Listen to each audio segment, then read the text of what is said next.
زندگی ہر شخص کو عزیز ہوتی ہے، لیکن بہادر آدمی کے لیے عزت زندگی سے بھی زیادہ عزیز ہوتی ہے۔ قابل نفرت ہیں وہ لوگ جو ہوتے کچھ ہیں، دکھتے کچھ ہیں، جتاتے کچھ ہیں۔ پنچھی اور انسان اگر کسی اور کے دانے کا عادی ہو جائے تو انہیں آزاد کر دینا چاہیے۔ رشتے تب مضبوط ہوتے ہیں جب آپ کے مالی حالات مضبوط ہو۔ زیادہ سوچنا انسان کو ختم کر دیتا ہے، بس دعا کرو اور اللہ پر چھوڑ دو۔ خوش نصیب عورت ہونے کی 2 نشانیاں۔ نمبر 1، اگر مرد آپ سے معافی مانگ کر آپ کو منا رہا ہے۔ نمبر 2، مرد کا عورت کو عزت دینا، اس کا احترام کرنا۔ رسول اللہ صلی اللہ علیہ وسلم نے ارشاد فرمائے، اللہ کو سب سے زیادہ پسندیدہ کام مسلمان کو خوش کرنا ہے۔ آپ صلی اللہ علیہ وسلم سے پوچھا گیا کہ جنت کتنی دور ہے؟ آپ صلی اللہ علیہ وسلم نے فرمایا، جنت 2 قدم پر ہے، پہلا قدم نقش پر رکھ دو، دوسرا قدم جنت میں ہوگا۔ رسول اللہ صلی اللہ علیہ وسلم نے فرمایا، جب تو بیمار کے پاس جائے تو اس سے اپنے لیے دعا کی طلب کر، بیمار کی دعا ایسی ہے جیسے ملائکہ کی دعا۔ رسول اللہ صلی اللہ علیہ وسلم نے فرمایا، لوگوں سے ان کے مرتبوں کے مطابق سلوک کیا کرو۔ عورت 3 وقت اللہ کو بہت زیادہ قریب ہوتی ہے، نماز کے وقت، دعا کے دوران اور تہجد کے وقت۔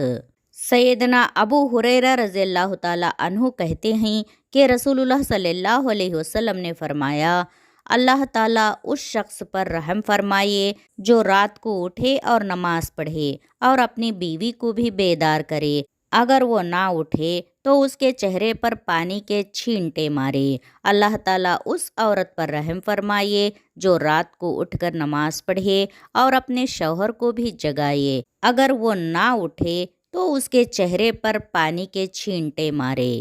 کس دن کون پیدا ہوا؟ رسول اللہ صلی اللہ علیہ وسلم نے فرمایا، اللہ عز و جل نے مٹی یعنی زمین کو ہفتے کے دن پیدا کیا اور اس میں پہاڑوں کو اتوار کے دن پیدا کیا اور درختوں کو پیر کے دن پیدا کیا اور ناپسندیدہ چیزوں کو منگل کے دن پیدا کیا اور نور کو بدھ کے دن پیدا کیا اور اس میں چوپائیوں کو جمعرات کے دن پھیلا دیا، اور سب مخلوقات کے آخر میں حضرت آدم علیہ السلام کو جمعے کے دن عصر کے بعد سے لے کر رات تک کے درمیان جمعے کی آخری گھڑیوں میں سے کسی گھڑی میں پیدا فرمایا۔ یہ صحیح مسلم حدیث 2789 ہے۔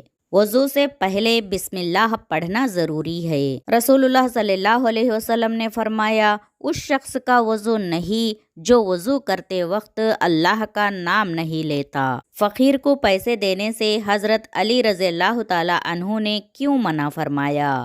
فقیر کو پیسے دینے سے کیا ہوتا ہے؟